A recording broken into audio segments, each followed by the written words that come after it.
Presiden Joko Widodo mengundang Ketua Umum Partai Politik pendukung pemerintahan untuk bertemu di Istana Merdeka malam ini. Ada 6 Ketua Umum Parpol yang mendapatkan undangan. Kita tanyakan langsung hal ini bersama jurnalis Kompas TV Sindi Permadi di Istana Merdeka Jakarta. Sudah terkonfirmasi ya Sindi untuk agenda 6 Ketua Umum Parpol ini bertemu dengan Presiden dan arahnya akan menjurus kemana diskusi ini atau pertemuan ini? Iya Tifal, kalau dari istana memang masih belum memberikan statement. Tapi soal pertemuan nanti malam yang disebut sebagai silaturahmi lebaran ini dikonfirmasi oleh sejumlah partai politik. Misalnya tadi dari PAN sudah ada konfirmasi yang akan hadir juga insya Allah langsung Ketua Umum Partai Amanat Nasional Zulkifli Hasan. Kemudian juga yang sudah tadi kami konfirmasi kepada Partai Gerindra, kepada salah satu tim Ketua Umumnya Prabowo Subianto pada jam 7 malam nanti sudah ada undangannya, kemudian juga P3.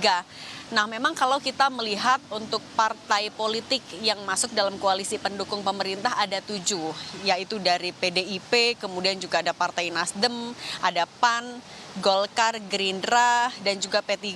Nah, apakah nanti ke-7 atau semuanya juga akan hadir dalam pertemuan yang diselenggarakan di Istana Merdeka Jakarta ini yang nanti akan sama-sama kita tunggu konfirmasinya. Siapa saja yang akan hadir, kemudian juga agendanya apa. Kalau dari PAN bocorannya adalah salah satunya adalah untuk menyamakan lagi persepsi pandangannya, terutama juga untuk membahas penyelenggaraan pemilu yang luber, jurdil, berintegritas, dan juga damai. Ini yang juga nanti akan disamakan lagi pemahamannya.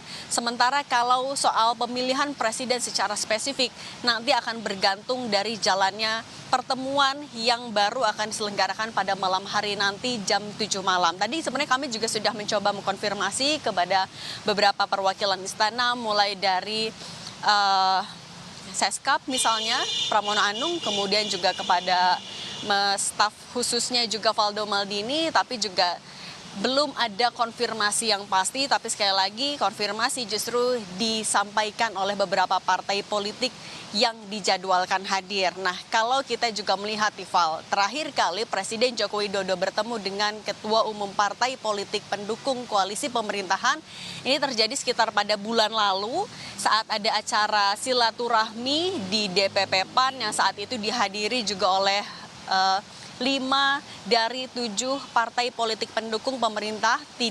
Yang tidak hadir pada saat itu adalah PDIP dan juga Nasdem karena alasannya adalah ada agenda lain. Nah, saat itu yang dibahas salah satunya adalah kemungkinan adanya pembentukan koalisi besar.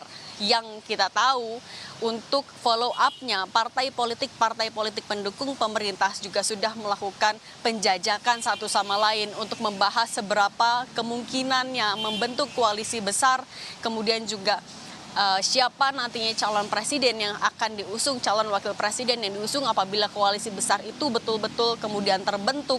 Tujuannya adalah untuk salah satunya adalah memastikan program pemerintahan yang sudah dijalani sejauh ini bisa dilanjutkan secara baik nantinya. Nah, apakah nanti juga soal koalisi besar akan disinggung dalam pertemuan tertutup pada malam hari ini, nanti yang ini masih sama-sama kita tunggu. Juga konfirmasi dari beberapa partai politik nanti akan kami sampaikan lagi update-nya mendekati pertemuan malam nanti, Tifal. Geliat politik ini makin kesini makin seru untuk dicermati. Sindi Permadi melaporkan. Terima kasih.